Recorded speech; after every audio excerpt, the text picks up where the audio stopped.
तो प्यारे छात्रों, आप सभी का फिर से एक बार स्वागत है आप लोग का अपना चैनल मूर्ति एकेडमी में। प्यारे छात्रों, जैसा कि आप लोग जानते हैं कि हम लोग पढ़ रहे हैं अभी क्या, बायोलॉजी, जो कि बायोलॉजी का चैप्टर नंबर 1 का ये, ठीक है। अगर विज्ञान की बात किया जाए, पूरा संपूर्ण विज्ञान यानी कि पूरा साइंस की बात किया जाए तो ये चैप्टर नंबर 6 से स्टार्ट होता है। लेकिन अगर बायोलॉजी की बात किया जाए तो चैप्टर नंबर पहला हम कह सकते हैं, ठीक है। जिससे कि हम लोग पिछले वाले वीडियो में यानी कि पिछले क्लास में हम लोग पढ़ लिए थे कुछ, यानी कि पोषण के बारे में पढ़ लिए थे, पोषक तत्वों के बारे में पढ़ लिए थे। इसके बाद आज हम पढ़ने वाले हैं पोषण के प्रकार भी पढ़ लिए थे, स्व पोषण, पर पोषण, वहाँ तक हम पढ़ लिए थे, ठीक है बाबू। और आज हम लोग आज की क्लास शुरू होगा, पर पोषण के बाद की क्लास होगा, ठीक है। तो जो लोग इस वीडियो पर नए हैं तो वीडियो को पीछे जाकर देख लें, ठीक है। लेकिन लगातार कंटिन्यू आपका क्लास चल रहा है और वहाँ से आप कंप्लीट आप कर सकते हैं, ठीक है।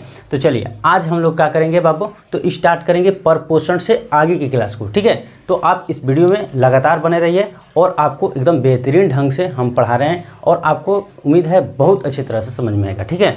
तो चलिए कंटिन्यू करते हैं आज की क्लास को। तो आज की क्लास बाबू है पर पोषण से आगे। तो पर पोषण से आगे का मतलब कि पर पोषण तक हम पढ़ लिए थे। पर पोषण से आगे का मतलब पर पोषण के अब प्रकार को पढ़ेंगे, पर पोषण को कितने प्रकार होते हैं, इसके बाद पर पोषण के प्रकार भी होंगे। इस तरह से माने हम आगे चर्चा करेंगे, ठीक है। तो चलिए अब हम पढ़ेंगे पर पोषण।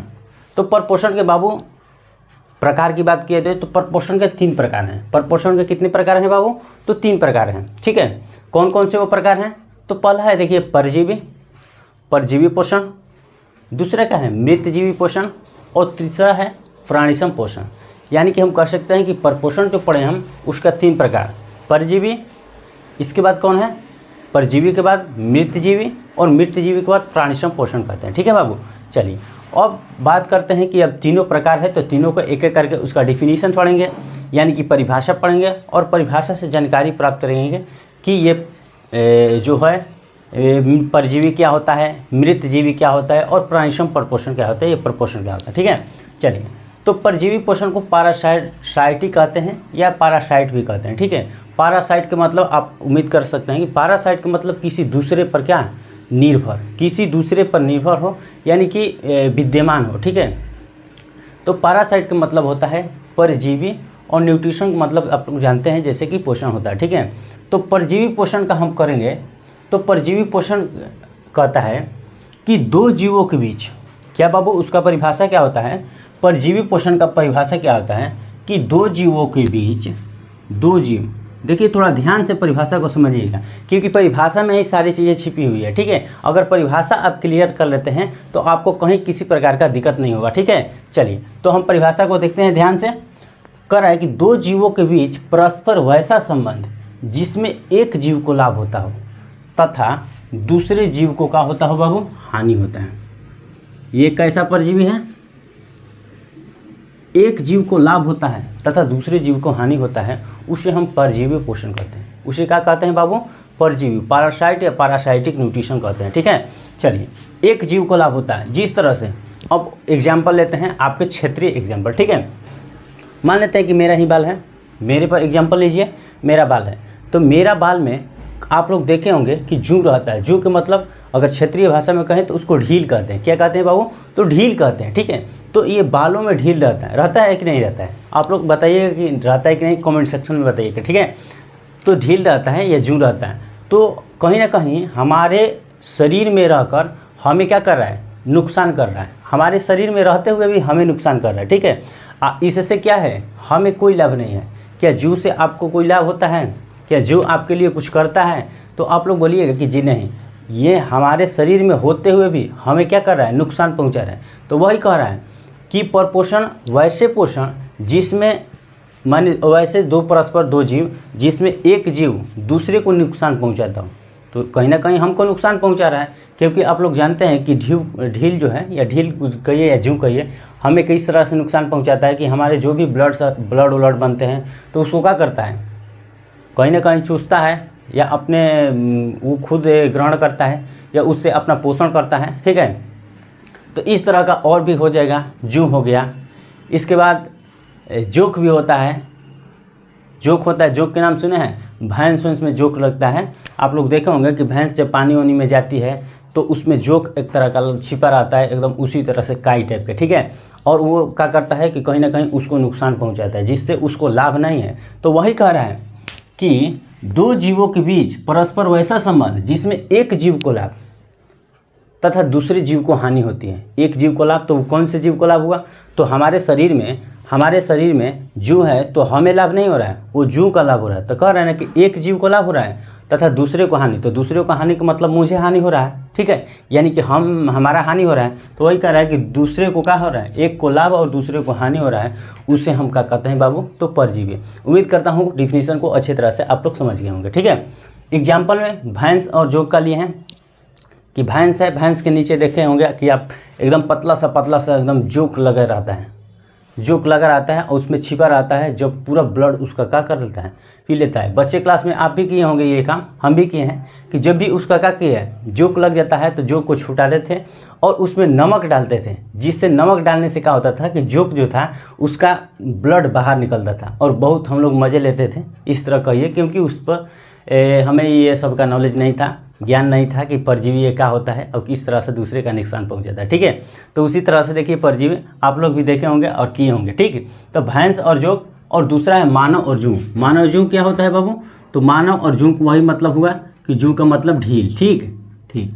तो आप लोग परजीवी के बारे में अच्छी तरह से समझ लिए। अब आगे बढ़ते हैं परजीवी के प्रकार के बारे में। तो देखिए बाबू, परजीवी के दो प्रकार होते हैं। परजीवी के कितने प्रकार होते हैं? दो प्रकार। वो दो प्रकार, एक होता है बाह्य परजीवी और दूसरा होता है अंतः परजीवी। बाह्य परजीवी का मतलब बाहर से, वो भी परजीवी है लेकिन बाहर से आपको नुकसान पहुंचाएगा। और एक होता है अंतः परजीवी। अंतः परजीवी का मतलब आपके शरीर में ही रहकर और आपको नुकसान पहुंचाएगा, उसे बाबू कहते हैं अंतः परजीवी। तो चलिए आइए उसके डिफिनेशन देखते हैं और डिफिनेशन के माध्यम से हम समझने का प्रयास करते हैं, ठीक है। तो हम बताएं कि परजीवी का कितने प्रकार बाबू? तो दो प्रकार।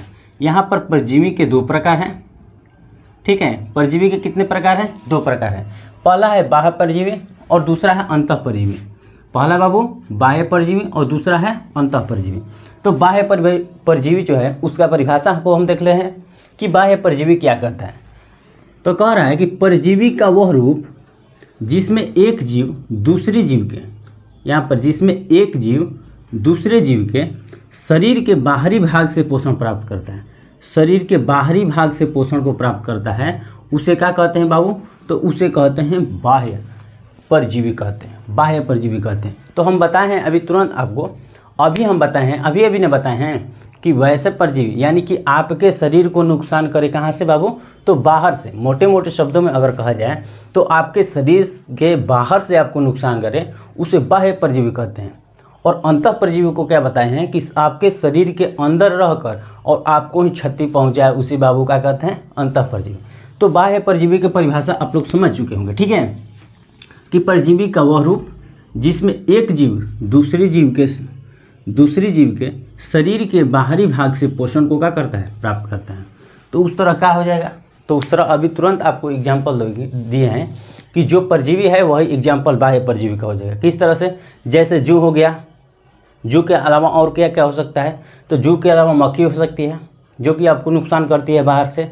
तो आप एग्जाम्पल में लिख सकते हैं, जू लिख सकते हैं, मक्खी लिख सकते हैं, इसके अलावा खटमल लिख सकते हैं, खटमल, ठीक है। खटमल के बारे में भी आप लोग जानते होंगे कि जब जो खटिया होता है या चारपाई होता है उसमें खटमल लगा रहता है, तो खटमल भी होगा, कहीं ना कहीं आपको बाहर से नुकसान पहुंचाता है, ठीक है। तो जू हो गया, मक्खी हो गया, खटमल हो गया, इसके अलावा मच्छर भी कह सकते हैं कि ये क्या है? बाह्य परजीवी का एग्जाम्पल है, बाह्य परजीवी का। तो यहाँ पर स्पेस कम है, लिख लीजिए जू, खटमल, मक्खी हो गया, मक्खी तो लिख दिए हैं। इसके अलावा खटमल लिख लीजिए बाबू, खटमल, ठीक है, खटमल। और खटमल के अलावा आप कह सकते हैं मच्छर, ठीक है, मच्छर। ये किसका एग्जाम्पल है? तो बाह्य परजीवी का एग्जाम्पल है। उम्मीद है आप लोग को अच्छा लग रहा होगा और अच्छे तरह से समझ भी रहे होंगे, ठीक है। अब चलिए बढ़ते हैं इसके दूसरे भेद को, यानी कि अंतः परजीवी, ठीक है। इसके दूसरे प्रकार का अंतः परजीवी के बारे में देखते हैं। अंतः परजीवी क्या कहता है कि परजीवी का वह रूप, परजीवी का बाबू, परजीवी का वह रूप जिसमें एक जीव दूसरे जीव के शरीर के आंतरिक भागों से, क्या बाबू? आंतरिक भागों से पोषण को प्राप्त करता है, उसे क्या कहते हैं? तो उसे हम कहते हैं आंतरिक परजीवी। ठीक है, तो एक बतलाए थे शरीर के बाहर से रहकर हमें नुकसान पहुंचाए, एक बताए थे शरीर के अंदर हमारे शरीर में ही रहकर हमें क्या करे, नुकसान पहुंचाए, तो उसे क्या कहते हैं बोलो, आंतरिक परजीवी। ठीक है, तो वही है आंतरिक परजीवी। दो जीव जिसमें एक जीव का शरीर के अंदर के रहकर और नुकसान पहुंचे उसे आंतरिक कहते हैं। इसका एग्जाम्पल क्या हो जाएगा, जिससे फीता कृमि हो जाएगा, गोल कृमि हो जाएगा, टेप वर्म हो जाएगा, ये सब आंतरिक परजीवी का उदाहरण है। गोल कृमि यहाँ पर लिख लीजिए, फीता कृमि, गोल कृमि, ठीक है, गोल कृमि, इसके बाद टेप वर्म, टेप वर्म, ये सब क्या है बाबू, तो आंतरिक परजीवी का उदाहरण है, आंतरिक परजीवी का उदाहरण है। तो चलिए उम्मीद है आंतरिक परजीवी के बारे में भी आप लोग अच्छे तरह से समझ गए होंगे। ठीक है, अब आगे बढ़ते हैं किसके, तो हम बोले थे कि परजीवी के तीन प्रकार, परपोषण के कितने प्रकार होते हैं बाबू, 3 प्रकार होते हैं। तो परजीवी, मृतजीवी और प्राणिसम। परजीवी, परजीवी के बारे में समझ लिए। परजीवी के 2 प्रकार हैं, बाह्य परजीवी और आंतरिक परजीवी। बाह्य परजीवी और आंतरिक परजीवी के बारे में भी हम समझ लिए। अब हम पढ़ेंगे अब दूसरा इसका एग्जाम्पल परपोषण, दूसरा भेद क्या है, मृतजीवी, मृतजीवी पोषण। ठीक है, जिसको हम कहते हैं सेपेरोफाइट या सेपेरोफाइटिक न्यूट्रिशन। ठीक है, तो चलिए सेपेरोफाइटिक क्या करता है, देखिए इसका कहने का मतलब क्या है कि मृतजीवी, देखिए इसी में छिपा हुआ, मृत के मतलब मारा हुआ, जीवी के मतलब जीव, यानी मरे हुए जीवों से या हम कह सकते हैं सड़े गले जीवों से जो पोषण को प्राप्त करता है, जो भोजन को प्राप्त करता है, उसे बाबू हम लोग क्या करते हैं, मृतजीवी पोषण करते हैं। ठीक है, यानी कि मृत यानी कि मरे हुए जीव जंतुओं से कह सकते हैं या सड़े गले जीव जंतुओं से, उसी को आहार बनाता है, उसी को अपने भोजन के रूप में ग्रहण करता है, उसी को हम लोग मृतजीवी पोषण के बारे में या मृतजीवी पोषण कहते हैं। ठीक है, तो आइए उसकी डिफिनेशन को देखते हैं कि डिफिनेशन यानी कि परिभाषा क्या कहता है मृतजीवी का।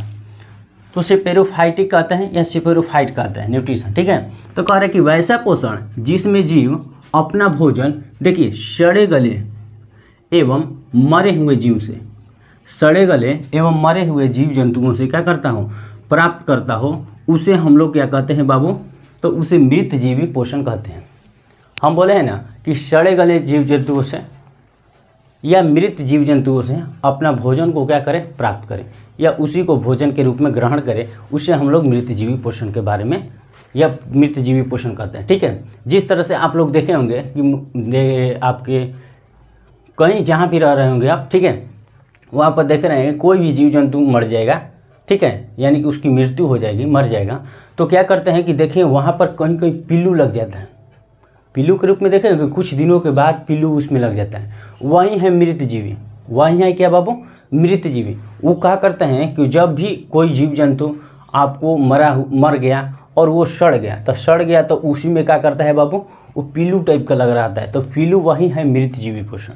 ठीक है, मृतजीवी यानी कि वो सड़ गया और सड़ने के बाद जो मृतजीवी पोषण है वो अपना आहार बनाने लगे, अपना क्या करने लगे, आहार बनाने लगे और उसी को भोजन के रूप में ग्रहण करने लगे, और धीरे धीरे देखते होंगे कि कुछ समय बाद क्या करते हैं, उसको पूरी तरह से साफ कर देते हैं। ठीक है, तो उम्मीद है आप लोग इसको भी अच्छे तरह से समझ गए होंगे। ठीक है, मृतजीवी के बारे में अब इसका एग्जाम्पल देख लेते हैं। इसका एग्जाम्पल क्या क्या होगा बाबू, तो इसका एग्जाम्पल कौन कौन से हो जाएगा, तो देखिए हो जाएगा कवक, जीवाणु, विषाणु और प्रोटोजोआ। कवक हो जाएगा, जीवाणु हो जाएगा, विषाणु हो जाएगा और प्रोटोजोआ हो जाएगा। ठीक है, किसका एग्जाम्पल बाबू, तो ये एग्जाम्पल है इसका मृतजीवी पोषण का। ठीक है, अब आगे चलते हैं, इसका तीसरा भेद है किसका, परपोषण का, जिसको कहते हैं प्राणिसम पोषण। क्या कहते हैं बाबू, तो प्राणिसम पोषण। प्राणिसम पोषण को इंग्लिश में कहते हैं होलोजोइक न्यूट्रिशन या होलोजोइक न्यूट्रिशन। ठीक है, होलोजोइक न्यूट्रिशन। प्राणिसम पोषण कहता है कि वैसा पोषण जिसमें जीव अपना भोजन, देखिए प्राणिसम, प्राणी के मतलब मनुष्य हो गया, जीव जंतु हो गया। ठीक है, यानी कि ये सब क्या हो गया, प्राणिसम पोषण में आएंगे। यानी कि प्राणिसम पोषण के क्या कहता है कि वैसा पोषण जिसमें जीव अपना भोजन ठोस या तरल पदार्थों के रूप में ग्रहण करता है। ये ठोस और तरल पदार्थ क्या होते हैं, ठोस या तरल पदार्थों से या पदार्थों के रूप में प्राप्त करता है, उसे क्या कहते हैं बाबू, तो उसे हम लोग कहते हैं प्राणिसम पोषण। ठीक है, प्राणिसम पोषण कहते हैं। ये ठोस पदार्थों के रूप में, जिस तरह से हम लोग हैं, मान लेते हैं कि मानव है, मानव एक प्राणी संपोषण का बहुत बढ़िया क्या है उदाहरण है। ठीक है, प्राणी संपोषण क्या कहता है कि प्राणी संपोषण में जैसे ठोस या तरल के रूप में, तो ठोस या तरल हुआ तो जिस तरह से मान लेते हैं कि ठोस का मतलब हम लोग क्या खाते हैं, चने को ले लीजिए ठोस के रूप में ग्रहण किए, इसके बाद चावल ले लीजिए, इसके बाद तेल ले लीजिए, ये तरल के रूप में क्या हुआ, तेल को तरल के रूप में हम कह सकते हैं कि तरल के रूप में है, जूस आप तरल के रूप में यानी कि लिक्विड फॉर्म में कह सकते हैं, तो वही ठोस हो गया या क्या कह सकते हैं तरल के रूप में कह सकते हैं। तो हम कहीं ना कहीं क्या करते हैं, ग्रहण करते हैं और उससे अपना क्या करते हैं, भोजन को प्राप्त करते हैं। ठीक है, या पोषण करते हैं। तो वही कह रहा है कि प्राणी संपोषण वैसा पोषण होता है जिसको हम ठोस या तरल के रूप में ग्रहण करें, उसे प्राणी संपोषण कहते हैं। ठीक है बाबू, चलिए उसका एग्जाम्पल को अगर बात किया जाए तो मानव हो जाएगा, मेढक हो जाएगा, यानी कि और बहुत सारे एग्जाम्पल हैं। ठीक है, जो कि प्राणी संपोषण के उदाहरण हैं। उम्मीद है आप लोग को बहुत अच्छा समझ में आया होगा और आप इससे बहुत बढ़िया से क्या करें, समझ लिए होंगे। ठीक है, अब आगे पढ़ेंगे बाबू, जो भी प्रपोर्शन से जितने भी रिलेटेड था सब हम पढ़ लिए। अब आगे क्या पढ़ेंगे, आगे देखिए पढ़ेंगे पेड़ पौधों में पोषण। आगे का क्लास जो होगा यानी कि अगली क्लास होगा तो पेड़ पौधों में पोषण की क्लास होगा। ठीक है, तो उम्मीद है आप लोग बहुत बढ़िया से समझ लिए होंगे और आपको अच्छा लग रहा होगा। ठीक है, मिलते हैं इसी तरह के अगले क्लास में, तब तक के लिए बाबू जय हिंद।